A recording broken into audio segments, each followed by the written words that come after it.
All right, in the next few slides, we'll be covering a few separating techniques, especially trying to extract a solid from a liquid. Filtration, crystallization, evaporation are all techniques where filtration is straightforward, crystallization probably the unique one, and probably people have the most difficulty understanding, but it's kind of straightforward to the point where it's kind of useless, honestly. Like I've never seen crystallization used as a filtration technique, but can happen. There is that. You'd rather use evaporation rather than crystallization. It just takes longer, and why would anyone do this I'm not too sure. Anyway, separating mixtures of two solids is a case study. We'll try to analyze and how to separate them. Okay? Let's move on. This stands as a good summary slide, so I should probably put this at the end and not in the beginning. If you're trying to extract a solid that does not dissolve from a liquid, now the focus is the solid, not the liquid. If you want the solid, you filter it. You can essentially take the liquid as well, that's fine as well. Essentially, when you're filtering water for drinking, you're extracting the liquid. So I guess both can come out from it, and it's fine. For crystallization, only the solute can be extracted from it, not the solution. The solution still is impure. And for crystallization, not all of it is extracted from it. If you want a bit for testing purposes, crystallization is not a bad, honestly, I think it's a bad option. Anyway, I think for special cases it's useful. Otherwise, it's just a method. Evaporation, if you want the solute, you heat away the solution, it evaporates, and only the solute is left, and ergo, extracted, right? Simple distillation, if you want the solvent from a solution rather than a solid, right? If you have a mixture of salt water, if you have a mixture of chalk and water, you can just filter it and you'll get the liquid straight up and the solid straight up. But salt and water में evaporation के लिए जो हम use कर रहे थे, you can only extract the salt, right? The solution is lost. So distillation allows us to collect all that evaporated water and cool it back down and use it. So distillation, there are things called distillation plants which try to filter seawater into drinking water by extracting the water out of salt water, leaving behind the salt, which is probably sold somewhere else. But you can extract the water and it turns into distilled. The word distilled water comes from, because it's been distilled from distillation. Okay, let's move on. Filtration. Okay, I was just checking if my microphone was working. Okay, this is pretty straightforward. If you've ever made tea in your life, you know what this is about. The tea bags are probably made of I think they are made of filter paper. Yeah. The funnel. You use a funnel, you line the insides with filter paper, and you have a suspension of something that does not dissolve in water, and you pour it. It's going to pile up. It's very slow. It takes drop by drop because the porosity is like very fine for this filter paper, and it'll take 15 minutes, 20 minutes for all the water to run out.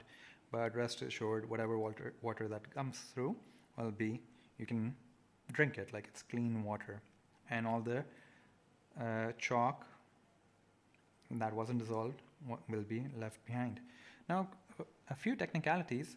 Whatever passes through a filter is called a filtrate, right? You should be able to refer to this water as the filtrate. Whatever is left behind is called the residue. Okay? Straightforward otherwise. Very mechanical process, very visual. You can understand what's going on. Ah, yes, crystallization. Now, crystallization, if you remember from my previous video, I was talking about if I try to dissolve something in water, right? Let's say something is dissolved in water, and I heat it and I dissolve more and more substance to it. Once I allow it to cool, when I heat it, it can end up dissolving a lot more of it. Let's say we're talking about sugar. So it can dissolve a lot more of it. But once I allow it to cool, what you'll realize is all that extra sugar that was dissolved turns into a solid in crystal form right at the bottom. Okay? And, well, if it's solid at the bottom, you can just filter it out, right? And that's the idea. So instead of adding more stuff, what you do is you try to first decrease the amount of water you have. How do you do it? Well, evaporation. You heat it until the water level goes down. This is already a mixture of copper sulfate and water. Copper sulfate gives you a blue solution and it makes really nice crystals. But you can just as well imagine this is, I'm talking about sugar water. I heat it. I don't add anything to it. I don't want to, I'm trying to extract the sugar out of it. It's already sugar water. Okay? And I heat it, all the water goes away. The quantity of the water I had, let's say it was like 100 milliliters, now it's at 75. So, pani kam ho gaya na?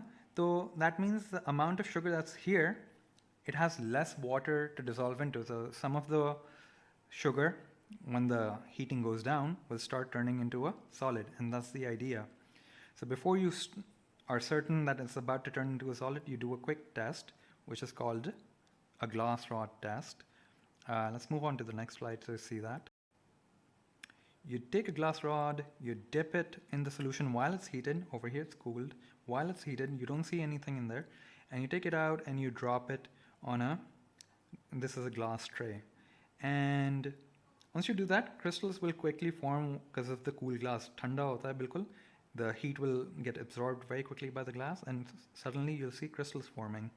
And once you know that, you know all of this water is beyond its saturation point, meaning that once it cools down, it will start forming crystals. And it does that. When you cool it, you just leave it on a counter, and over time it'll start forming tiny crystals of sugar or copper sulfate, in this case, at the bottom. Once those are formed, and this is relatively at room temperature, you could also cheat, you can also freeze it if you want. Well, cool it in the fridge, not freeze it. If this turns into ice, it doesn't filter anymore. Anyway, then you filter it. Now notice how dilute copper sulfate solution passes through, because some of it will still be dissolved. You don't extract all of it, but blue crystals are extracted from it. You should also YouTube crystallization just generally, and just notice how cool, weird kind of crystals ends up forming. I think bismuth is a very popular example, very pretty crystal. People do it as a hobby. They grow crystals at home, and this is one way to do it. All right, let's move on. Another way of extracting whatever's dissolved in water is, let's say the same example, you just don't care about crystals, you just quickly want the, the solute out of it. Okay? Well, instead of heating it halfway and trying to form crystals, you heat it until all the water is gone and the solid particles are left behind. Straightforward. Like, I don't even know what to discuss after this. Okay. Now, one thing to note is that you use an evaporating dish which has a larger surface area, so it encourages evaporation to take place. Okay? You're not boiling it, you're evaporating it. You heat it gently, and over time it's gonna dry out. You leave it open in front of a breeze or air current, so it carries all the water vapors out and quickly evaporates. Okay? Let's move on.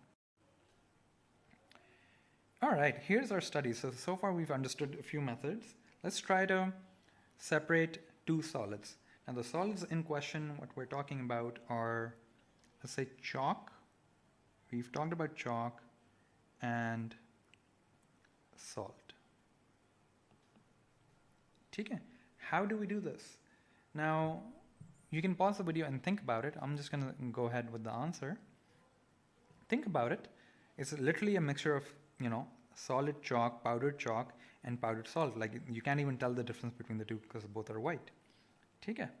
Now the answer is, you can use their physical properties to separate them, how you've been separating salt and water and chalk, water suspension. You can do that here as well. What you do is, you add water to this mixture of salt and water, chalk and water, right? Chalk and salt. You add water to it, all the salt hopefully will dissolve, add enough water and it will dissolve. You stir it very well and then you start filtering it out. Filtering it out will allow all the chalk to be separated and all the salt water can stay behind. Now what you can argue is that, yaar wo filter paper mein jo chalk hai, it's wet. If it's wet, it's probably salt water on it. So there's still a bit of salt water there. So what you do is you take a distilled water and you clean it you pour more salt water, clean distilled water on it, and it takes all the salt, dissolves it further, and takes it through the filter paper. So all the salt water falls down as a filtrate, and the chalk gets left behind with the residue. Now once that is done, you realize that you're done with chalk and you just have a mixture of salt and water. And salt and water, if you just really want to extract the salt, you can just evaporate it until all the salt is left behind and all the water is gone. And then you have chalk in one container as the residue early on. You can leave it to dry and it'll just be chalk. And salt, which has been in your evaporating dish. Once you evaporate all the water, you have salt left behind. Okay, let's move on. Here's another example where you're trying to separate salt and sugar. And water can be used for this is because salt and sugar both dissolve, unlike the previous example where the chalk couldn't dissolve, right? So you can't use the same method for salt and sugar because it dissolves, both of them dissolve in water. But you could use ethanol, which dissolves the sugar but not the salt. The salt is insoluble in sugar. So here's just an example. You don't have to stick with water. You can use different substances where one dissolves in it, the other doesn't. Ethanol is flammable, so it should be evaporated over a water bath as shown. Just extra information. Here's the ethanol, and flame is not directly in contact with it. The ethanol fumes, if they get in contact with flame, could catch fire. How sometimes food catches fire when you're trying to saute it or play with the frying pan, right? Or how chefs do it. So the oil is boiling and evaporating, and that catches fire when you tilt the frying pan too much. It can catch fire. Okay, and sometimes that's intended. It's not a bad thing. All right, chalo. I'll see you guys in the next set of videos.